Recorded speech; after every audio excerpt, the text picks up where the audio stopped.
మీ business ఏదైనా మీ ఊర్లో promotion చేయాలంటే అది సుమన్ టీవీతోనే సాధ్యం. ఇప్పుడే సంప్రదించండి.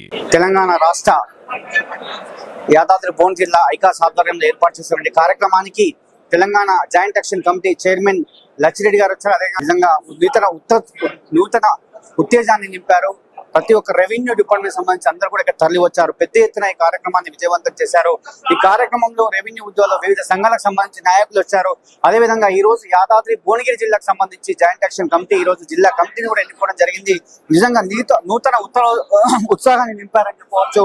మరి నిజంగా వాళ్ళందరితో పాటు కూడా కలిసి ఫోటో తిరిగేటటువంటి సందర్భం అని చెప్పవచ్చు. నిజంగా ఈ కార్యక్రమానికి వచ్చి ఉత్సాహం నింపినటువంటి Lachireddy sir joint action committee ఏర్పాటు చేసిన కార్యక్రమంలో నిజంగా ఈ కార్యక్రమాన్ని చూసి రెవెన్యూ ఉద్యోగులందరూ కూడా చాలా ఆనందంతో ఉన్నారు. ఈ కార్యక్రమాన్ని ఇంకా ముందు ఎలా తీసుకోబోతున్నారు సార్?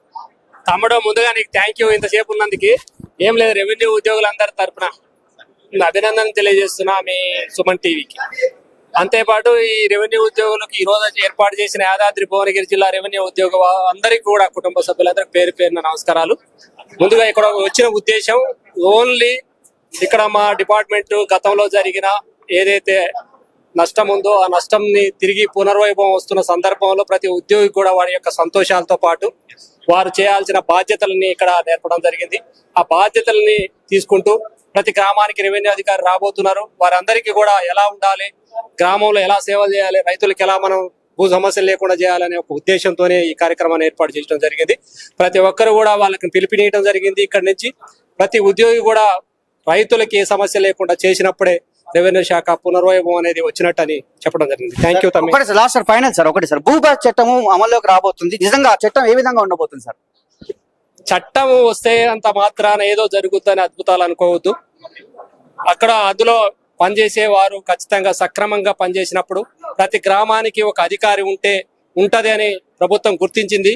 ఖచ్చితంగా ఆ సమస్యల్ని భూ చట్టం ఏదే వచ్చినా భూభారతి ఖచ్చితంగా అద్భుతంగా ఉండబోతుందని కూడా ప్రతి గ్రామానికి ఒక రెవెన్యూ అధికారి ఇయటమే దాని యొక్క ముఖ్య ఉద్దేశం. ధరణిలో ఉన్న సమస్యలు ఇందులో సాల్వ్ అవుతాయంటారా? భూభారతి చట్టంలో ధరణి తీసేస్తూ భూభారతి చట్టాన్ని తీసుకొచ్చిన ఉద్దేశం తమ్ముడు తెలుసు నీకు. ఎన్ని సమస్యల్ని సృష్టించింది, ఎంతమంది రైతులు ఇబ్బంది పడ్డారు, ఎంతమంది ఉద్యోగస్తుల్ని దాని మీద ఇబ్బంది పడ్డారు అనేది తెలుసు. కాబట్టి ఆ కార్యక్రమం అట్లాంటిది తిరిగి పునరావృతం కాకుండా ఉండాలనే ఉద్దేశంతోనే భూభారతి చట్టాన్ని తీసుకురావడం జరిగింది. ప్రతి గ్రామానికి రైతులకి ఉపయోగపడేగా ఈ చట్టం ఉంటది. రెవెన్యూ ఉద్యోగుల సంఘం అంటే విఆర్ఓ వ్యవస్థను గత ప్రభుత్వం రద్దు చేసింది. ఈ ప్రభుత్వంలో దాన్ని తీసుకొచ్చే ప్రయత్నం చేశారు. దాంట్లో మీరు ముందున్నారు, వారి కోసం ఎంతో కృషి చేశారు. ఆ వ్యవస్థ వచ్చాక ముందు ఎలాంటి వారి కార్యక్రమం ఉండబోతుంది? తమ్ముడు, ముందుగానే చెప్పాలంటే ప్రతి గ్రామానికి ఒక రెవెన్యూ అధికారి 11,000 మందిని ప్రభుత్వం గుర్తించి ఇచ్చిన ఉద్దేశం నీకు తెలుసు. ఆ సమస్యలు లేకుండా చేయటం ఒకటి. రెండోది ఏమైతే ఉందో గతంలో జరిగిన తప్పులు మళ్ళా జరగకుండా ఉండాలనే ఒక మానించి కూడా కంకణం కట్టుకొని ప్రతి ఉద్యోగికి కూడా వారికి ప్రేరణ వారి యొక్క ఇవ్వడం జరిగింది. ఖచ్చితంగా భవిష్యత్తులో అట్లాంటి జరగకుండా సర్వీస్ ఇవ్వాలనే ఉద్దేశంతోనే ఉంటది. ఖచ్చితంగా భవిష్యత్తులో కూడా అదే జరుగుతుంది. అంటే సార్, రెవెన్యూ వ్యవస్థలో బీఆర్ వ్యవస్థ గత ప్రభుత్వంలో అవినీతి జరిగింది కాబట్టి మేము తీసేస్తామని చెప్తున్నారు. ఇప్పుడు ఏమైనా ప్రూఫ్ ఇవ్వగలుగుతున్నారా? ఇలాంటి ఈ వ్యవస్థ తీసుకొచ్చిన తర్వాత సింపుల్ తమ్ముడు, ఇందాక ముందు కూడా చెప్పినా, వేదిక మీద కూడా చెప్పినా, వేదిక మీద నుంచి కూడా పిలిపించిన. అంతకుముందు ఏదైతే ఆత్మాభిమానం వాళ్ళ మీద దెబ్బ కొట్టి వారి మీద అయితే అవినీతి ముద్ర వేసి వివిధ శాఖల్లోకి పంపించిన చెట్టుకోకలు పుట్టకోకలు పోయినప్పుడు ఇక్కడ ఏదైతే అవినీతి ముద్ర పడ్డదు, ఆ ముద్ర పడ్డ తర్వాత వివిధ శాఖలకు పోయిన తర్వాత అది ఎక్కడా కూడా ఆ రుజువు కాలేదు. అంటే వారు ఖచ్చితంగా అప్రూవ్ చేసుకున్నారు కాబట్టి ఈ రోజు తిరిగి ప్రజల్ని గెలిచినారు. ప్రజలు గెలవబట్టే ప్రజాప్రభుత్వం వీళ్ళని తీసుకోవడం జరిగింది. ఖచ్చితంగా భవిష్యత్తులో మంచి జరుగుతుంది.